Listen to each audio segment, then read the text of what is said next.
Beware the leaven of the Pharisees.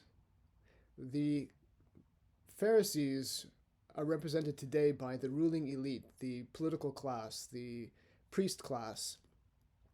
They are gambling on the ignorance of the masses that don't know what Scripture is all about. So, as some of you may have heard, they're pushing an agenda about this war with Iran, saying it's the war of Armageddon, it's the end times, it's the return of Jesus.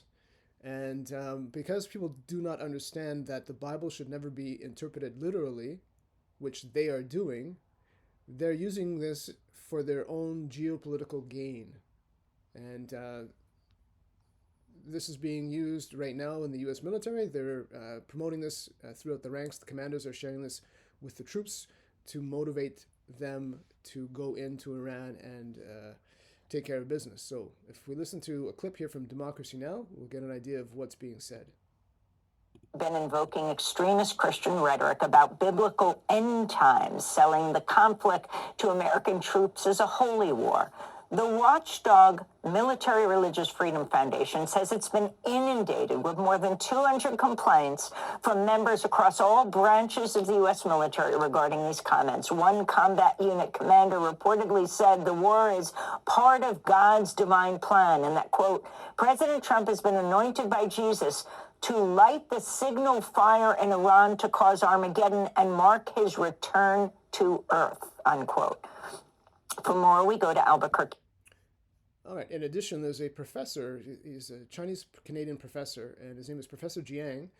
And he is also promoting that this conflict has less to do with the war for resources and more about a conflict about religious doctrine, prophecy, spirituality.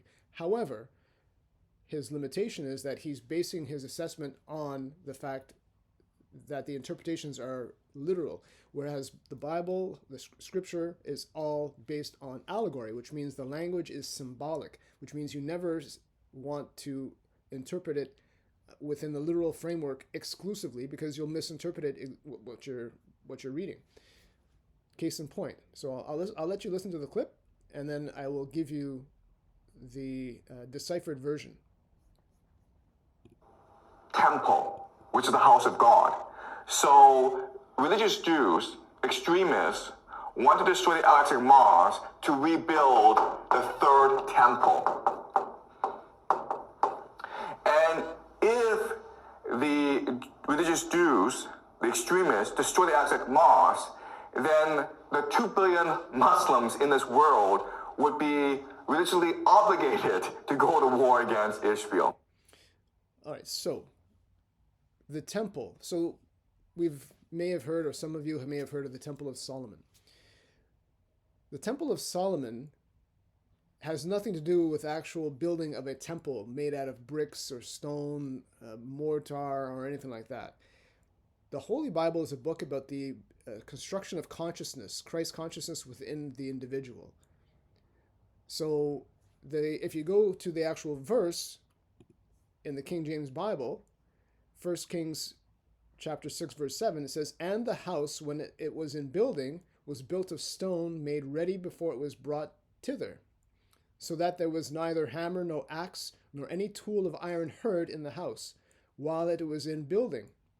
So basically it's saying that the Temple of Solomon was not made or constructed with any tool, any axe, any tool of iron, and without any sound. Nothing was heard in the house during its construction. There are no construction sites where you do not hear some type of noise, clanging, buzzing, sawing, pounding. There are multiple noise bylaws in urban centers preventing construction sites from starting work before 7 a.m. simply because of the noise that these sites create. So this verse is purely allegorical. This verse has to do with going within ourselves to build our temple within. And we do that by entering within the silence of meditation. And it says, was built of stone. Anytime you see something referenced to stone, stone is the symbolic use or the mystical use or term used to explain or describe the pineal gland. So when the pineal gland is atrophied, it has the consistency of sand, which is why Jesus said, a fool builds his temple upon sand, a wise man upon a rock. Because when the pineal gland is active or activated, it has the consistency of a small pebble or stone. When it is atrophied, it has the consistency of sand. It's actually referred to as brain sand by the medical establishment. So, what they are telling us is completely false. And there's a verse in Scripture that says, there's a verse in Scripture that says, beware the leaven of the Pharisees. So, the Bible isn't about baking bread. It's about establishing a connection with your mind and synchronizing that with the divine within yourself by entering into your temple. Your body is the Holy Land. Your body is the church. Your body is the temple. So you don't need to go to a church. You don't need to go to a temple. You don't need to make a pilgrimage to some faraway land in order to have an experience with the divine. You enter the temple of the divine by sitting in silence and stillness within yourself. And so if you look at the term leaven, when you're talking about leaven, the leaven of the Pharisees, the synonym for leaven is agitation. Because what their purpose is to create agitation for the mind. And that's exactly what they do. And they're extremely good at it. They have a system that's designed to provoke the minds of the masses. And they're quite effective at it. And so our goal is to find the eye of the hurricane and retain calm and peace within ourselves, even while there's chaos going on all around us. So this is what I felt compelled to come out and share.